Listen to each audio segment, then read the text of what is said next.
Imagine waking to the distant chirp of cicadas, fresh air drifting through white linen curtains, and the gentle perfume of bougainvillea dancing on the breeze. I'm Madison Turner. I'm 35, and I'm an architect in Savannah, Georgia, land of Spanish moss, historic squares, and colors that seem painted by sunset light. Since I was a girl, I found solace in projects. I designed all houses with meticulous details, imagining every sliver of light streaming through the windows. Years later, I turned that passion into my profession and, together with Charles Morgan, created our dream house in the Forsyth Park Historic District, a fusion of antebellum charm with minimalist interiors, where glass walls opened onto a flowering courtyard, my secret refuge. There, I'd lean against the wrought iron bench, breathe deeply, and plan every line of a new structure. With Charles, we were the perfect pair. He, charismatic and outgoing at neighborhood gatherings. Me, methodical and dreamy. Together, we were fixtures at local art walks, toasting with craft bourbon and listening to street musicians play old jazz standards. Our clients praised the harmony between functionality and beauty, and I felt I'd finally found my place in the world. But even in the paradise we'd built with such care, there were invisible cracks. That flowering courtyard, the setting of my sweetest dreams, would become the witness to the moment everything turned to dust. And if you think you know what happens next, just wait until you discover how trust can be the most dangerous trap. I can still taste the bitterness of that instant. It was almost noon, and the sun glinted off the courtyard's flagstone tiles. I was adjusting my floral blouse when Charles entered, avoiding my eyes, his voice trembling. Madison, there's something I need to tell you. A lump tightened in my throat. My chest ached before I even understood the words that would follow. When I finally said it, I have breast cancer. He stood frozen, as if he'd been punched in the stomach, but no hug came. No, it's going to be okay. Just silence. A silence so icy it seemed to fill every corner of the house that, days before, had overflowed with laughter. Minutes later, I received a notification on my phone. Our joint checking account, the fruit of all our work, had been drained. My pulse spiked, my head throbbed. Trembling, I opened his text message. I didn't marry to support a sick person. It felt like the earth was ripped from beneath my feet. That courtyard, the very one I tended with care each morning, now served as the stage for my despair. The bougainvillea kept blooming, unaware of my pain, and I, paralyzed, tried to take a deep breath so I wouldn't collapse. Place yourself in this scene with me. Feel the heat of the sun and the weight of that cruel emptiness. How would you react upon discovering that, when you needed the most, the one you love had become your worst enemy? In that moment, I realized I wasn't just fighting a medical diagnosis. There was a blow of betrayal about to define my entire path from that point on. And, deep down, a spark ignited in me, the spark that I would not be a silent victim. My battle had only just begun. Take a deep breath with me, and imagine splitting your time between chemotherapy needles and stacks of legal documents. That's exactly how I began my revenge, balancing 4 drips and paperwork. My sister, Victoria Turner, took me under her wing, and by my side, Andrea Grant, my fearless lawyer friend, dove headfirst into the numbers Charles had embezzled.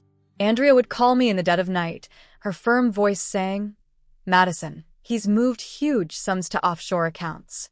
We need bank statements, old contracts, everything." While my body weakened and chemo left me drained, my mind found new strength. I reviewed receipts, signed power of attorney forms, and attended virtual hearings, even when every breath hurt. Every small victory, like the judge granting the lifting of banking secrecy, felt like winning a round in the ring. I felt more powerful, more alive. Place yourself in this fight with me. Sense the adrenaline of uncovering a secret transfer of tens of thousands of dollars, the knot in your stomach as you hit send on that challenge email, and the sweet taste of justice when Andrea celebrated another injunction in our favor. With each document obtained, I reclaimed a piece of my self-worth. And don't be mistaken, my revenge wasn't fueled by blind hatred, but by a burning desire for protection. Protection of my resources, my dignity, and, above all, my future. Because if that disease taught me anything, it was that vulnerability isn't weakness, but ammunition for the bravest. The twist arrived like thunder on a clear day. As Andrea analyzed statements and receipts, she called me in that serious tone I knew so well. "Madison, you need to see this right now."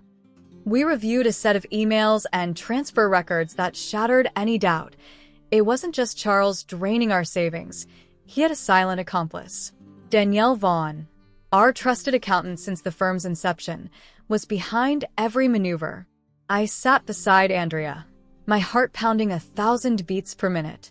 The documents showed offshore shell companies Danielle had set up to siphon our payments. Forged signatures on contracts I never signed. Seven-figure wire transfers funding not just Charles's new life, but Danielle's luxury loft in the historic River District. For a moment, everything spun. It was impossible to believe that someone I trusted so completely, who knew every financial detail of our lives, was actively betraying me. Danielle, the friend who toasted my successes with champagne at year-end parties, she was stabbing me in the back. Imagine yourself here with me. The office scene. Papers strewn across the desk, my trembling hand clutching the pages as reality unraveled. The shock mingled with fury. Every fraudulent figure was a punch to my chest.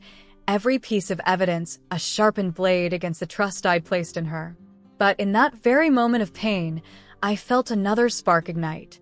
If Charles had underestimated me, if Danielle thought I would never find out, they were dead wrong. Now, with the definitive proof in hand, our strategy shifted into high gear. That underhanded blow would become the foundation of our ultimate victory. Stay with me.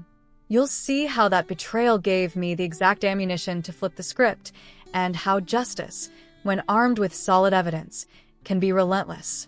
The days after my first strike against Charles and Danielle felt like walking through a tunnel with no light. They weren't satisfied with stealing our money. They launched a full-blown defamation campaign to destroy me. I received an anonymous email claiming I was mentally unstable and skipping chemo sessions to fuel the cancer charade. On social media, rumors flew that my firm was on the brink of bankruptcy and that I was exploiting my illness for self-promotion. Arriving at my own office, I felt the weight of suspicious stares, clients apologizing, canceling meetings, colleagues distancing themselves with vague messages. Every notification brought a new accusation. The shame burned hotter than any chemo side effect. Some days, the urge to hide under the covers was as intense as the physical pain. But through the tears, I heard my own voice. "Madison, your reputation is worth far more than these rumors. Fight for it." And fight I did. Body exhausted, heart in shreds, I doubled down on my resolve. At my lowest point, when everything seemed to crumble, inspiration struck. What if my pain became something bigger than revenge? That night, I sketched on a napkin the design for the Savannah Women's Wellness Center, right in the heart of the historic River District.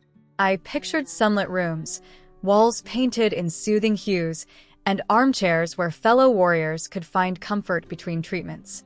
Then, as if the universe were conspiring in my favor, Michael Harris appeared, the civil engineer I'd collaborated with on an eco project months before.